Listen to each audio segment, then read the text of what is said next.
Result आया है, अच्छी बात है। और जिन्होंने सारे साम दांड भेद सब कुछ बना करके वो जीत भी गए हैं, लेकिन जिनको जीतना चाहिए था वो नहीं। हमारे मुखियाओं को सोचना चाहिए, हर विधानसभाओं में कोई न कोई ऐसा छोटा मोटा कुछ तो होना चाहिए किसी तरीके से भी हो। मैं ये नहीं कह रहा झोपड़पट्टी के अंदर तो झोपड़पट्टी में झोपड़ी ले लो, कोई जरूरी थोड़ा है कि महल का ही ऑफिस बना के तुम बात करोगे। सब मूवमेंट तो चलता रहेगा, ये तो कभी बंद होने वाला है नहीं। और रही पार्टी की बात, पार्टी तो आती जाती रहेगी। जब बाबा साहब के टाइम में ही नहीं लोगों ने साथ दिया, बाबा साहब ने ये कहा था कि मुझे पढ़े लिखे तो कोई बात नहीं, कोई सीट नहीं लेके आई। सबसे बड़ी बात यह है कि जिसने हमें कमजोर किया उसको कमजोर करना हमारी वो थी, वो कमजोर हो गया। अब हम अपने आप बढ़ेंगे आगे। सभी साथियों को जय भीम। मैं अरविंद कुमार। साथियों, मैं भी पहुंचा हूं बुद्ध परिवार सम्मेलन में, और इस सम्मेलन में जो लोग आए हैं उनके सम्मेलन के बीच में अगर अभी कल का इलेक्शन देखा जाए, कल का रिजल्ट आया था, उस रिजल्ट को देखते हुए मैं आप लोगों से चर्चा करता हूं कि आप लोगों को रिजल्ट देख कैसा महसूस हुआ। रिजल्ट आया है, अच्छी बात है।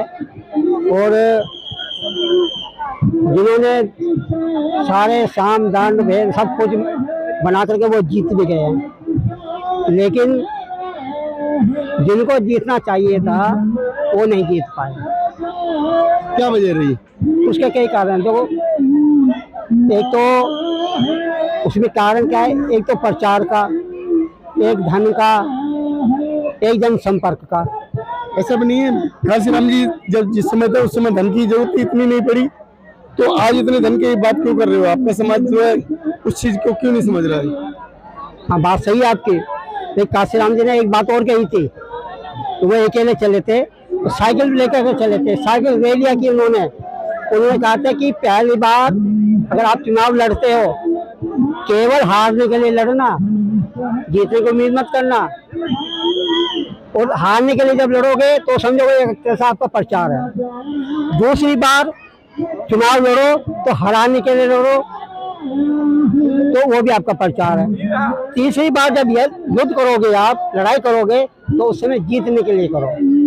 तो इन तीनों में इतना फर्क है। जो काशीराम साहब ने एक बोला कि पहले हारने के लिए, फिर हराने के लिए, फिर जीतने के लिए, क्योंकि ये तीन सीढ़ियां ही जिताने का रास्ता है और प्रचार करने का रास्ता है। जब तक हम प्रचार प्रसार नहीं करेंगे, जनसंपर्क नहीं करेंगे, तो कैसे आगे बढ़ेंगे? अभी आपने कहा कि प्रचार प्रसार और तीन सीढ़ियां बताई। 20 साल हो गए आपको, 20 साल से सीढ़ियां गिनते जाओगे? कब तक सीढ़ियां गिनोगे? उन सीढ़ियों पर चढ़ के आगे कब बढ़ोगे? हाँ, ये बात ठीक है आपकी कि हमारे समाज में जो बिखराव आया, क्योंकि इस समय जो हमारा समाज का पूरा ही एक भिखारी बन गया है, लालची बन गया है। किसी ने अनाज फ्री कर दिया, 5 किलो गेहूँ दे दिए, किसी ने जल फ्री कर दिया, किसी ने पानी फ्री कर दिया, किसी ने बिजली फ्री कर दी। सब उसके लालच में आ रहे हैं और ये नहीं देख रहे कि ये चीज जो फ्री में आ रही है ये कहाँ से आ रही है। ये केवल इस समाज का जो स्कूल के बच्चों को स्कॉलरशिप मिलता था वो काट करके इनको दिया जा रहा है। आज आप किसी भी स्कूल में चला जाए, उनसे पूछोगे आपको स्कॉलरशिप मिल रहा है, शायद मना हो जाएगी। तो हमारा समाज भी जितना आगे चलना चाहिए था उतना नहीं जा रहा, उतना पीछे हट जाता है। आपको क्या लगता है जो ये हार की क्या वजह हो सकती है? हार की वजह मैं तो कहूँ कि जो जितने पदाधिकारी हैं हमारे देश में बीएसपी के पदाधिकारी, क्योंकि मैं बीएसपी से ही प्रेम करता हूँ, तो बीएसपी की बात करूँगा मैं और किसी पार्टी की बात नहीं करूँगा, क्योंकि बीएसपी के विचारों से मैं जुड़ा हुआ हूँ और उसी का मैं मुराद हूँ और उन्हीं के मैं गुलाम भी कह सकते हो मेरे को। क्योंकि बीएसपी एक समता मुल्क समाज को लेकर चल रही है और समता मुल्क समाज सबका भला करता है, किसी मानव एक समान। इसीलिए इस पार्टी को मैं, बाकी पार्टियां सब, मैं दूसरी पार्टियों की भी बात थोड़ी सी कर देता हूं आपके सामने, क्योंकि दूसरी पार्टियां धर्म और लालच के भाव में बह रही है, और वो इसी तरीके से वो भारत का भला नहीं कर सकती। एक बीएसपी एक ऐसी पार्टी है जो भारत का भला कर सकती है, लेकिन उसके अंदर क्या है कि जो पद अधिकारी है उसमें फेरबदल और उनमें देखने की जरूरत है हमारे बुद्धिजीवी लोगों को और पार्टी के मेन मुखियाओं को। क्योंकि मेन मुखिया ये नहीं देख रहे हैं कि जहाँ जहाँ पार्टियां कम से कम एक विधानसभा के अंदर एक छोटा मोटा ऑफिस या किसी प्रकार से ऐसा होना चाहिए जो 24 घंटे और चटुबारू महीने उस पर काम होना चाहिए। ऐसा नहीं होता कि 15 दिन के लिए आए, शोर मचाया, कुछ नहीं मचाया और अपना चले गए। उससे कभी भी बीएसपी आगे बढ़ नहीं सकती और ना ही कोई जीत सकता है, ना ही कोई जीत सकता है। क्यों कि लोग कहते हैं कि ये बरसाती मैडम की तरह आते हैं चले जाते हैं। दूसरी पार्टी है चटुबारे महीने इस पे काम करते हैं, हर वक्त उनके पदाधिकारी उस पर मौजूद रहते हैं। हमारे पदाधिकारी गायब होते हैं, पता चलता है 15 दिन के लिए आते हैं, उसके बाद दिखाई नहीं देते हैं। तो कैसे हमारी विचारधारा आगे जाएगी और कैसे देर हम कामयाब होंगे, ये तो बहुत मुश्किल की बात है। ये हमारे बुद्धिजीवी लोगों को और हमारे मुखियाओं को सोचना चाहिए। एक बात बताइए, आप जो है बात करते हैं जीतने की, लेकिन जीत कब हासिल होगी? जब आपका समाज एकजुट होगा। एकजुट करने की बात कौन करेगा?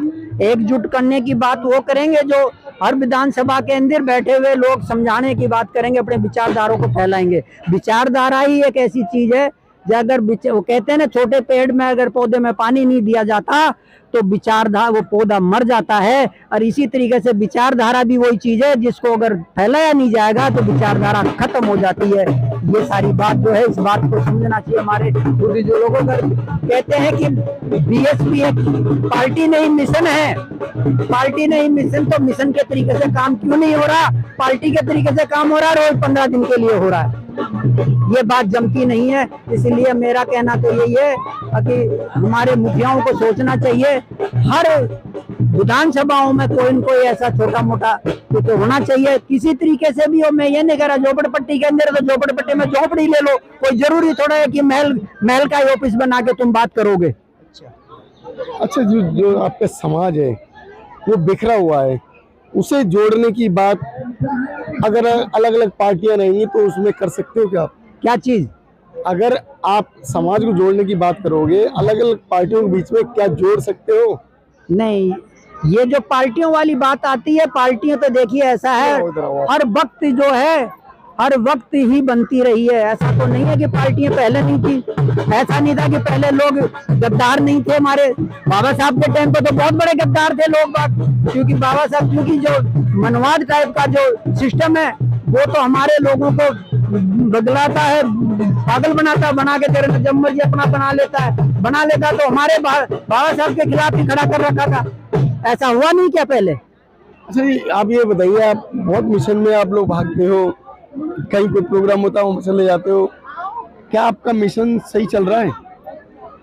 पहले तो मैं सब दर्शकों को जय भीम नमो बुद्धाय आपके चैनल के माध्यम से कहना चाहती हूँ कि आप जो है ना बहुजन समाज की बात और हमारे मतलब समाज की बात को उठाते हो और समझाते हो, लोगों तक पहुँचाते हो। और रही बात इसकी मिशन मूवमेंट तो चलता रहेगा, ये तो कभी बंद होने वाला है नहीं। और रही पार्टी की बात, पार्टी तो आती जाती रहेगी। तो बाबा साहब के टाइम में ही नहीं लोगों ने साथ दिया। बाबा साहब ने ये कहा था कि मुझे पढ़े लिखे लोगों ने धोखा दिया, तो बहन जी की तो बात दूर है। बहन जी संघर्ष कर रही है और संघर्ष हम भी कर रहे हैं। इतनी बड़ी मतलब जो दिल्ली में जहाँ 70 सीटें थी, 70 में से आप एक सीट भी नहीं लेके आ पाई, आपका मिशन कहाँ? वो तो कोई बात नहीं, कोई सीट नहीं लेके आई। सबसे बड़ी बात यह है कि जिसने हमें कमजोर किया उसको कमजोर करना हमारी वो थी, वो कमजोर हो गया। अब हम अपने आप बढ़ेंगे आगे। किसने कमजोर किया था आपको? हमें कमजोर जो किया था आम आदमी पार्टी ने कमजोर किया था। बाबा साहब को लेके जो हमारा मूवमेंट था झाड़ू का, वो करके तो दलितों को बरगला के उसने हमें कमजोर किया था। नहीं बीएसपी आज बीएसपी दिल्ली में इतनी मजबूत होती। अगर आम आदमी नहीं होती तो बीएसपी दिल्ली में बहुत मजबूत होती। अपने समाज को जो कल की हार की वजह से क्या कहना चाहोगे? समाज को हार की वजह से ये कहना चाहूंगी, हार जीत तो चलती रहती है, लेकिन अपना जो मूवमेंट है उसको कम ना करें और उसको जो है मजबूती से फिर दोबारा से कोशिश करें। मजबूती के साथ खड़ा रहना चाहिए और मजबूती के साथ लड़ना चाहिए। अब फिर 27 में चुनाव है निगम पार्षद का, कोशिश करते रहो, कोशिश करेंगे तो जरूर एक ना एक दिन आएंगी। साथियों, हार के बाद भी जज्बे बने हुए हैं, जज्बे वही है, चाहे हार गए इससे। अब जो समाज के ये मिशन जो जगह जगह चलते हैं, ये मिशन का लाभ कितना समाज ले पा रहा है, ये आप लोगों ने देख लिया। आप लोगों की अपनी जो राय है वो हमारे चैनल पर अवश्य बताएं। नमो दाय जय भीम।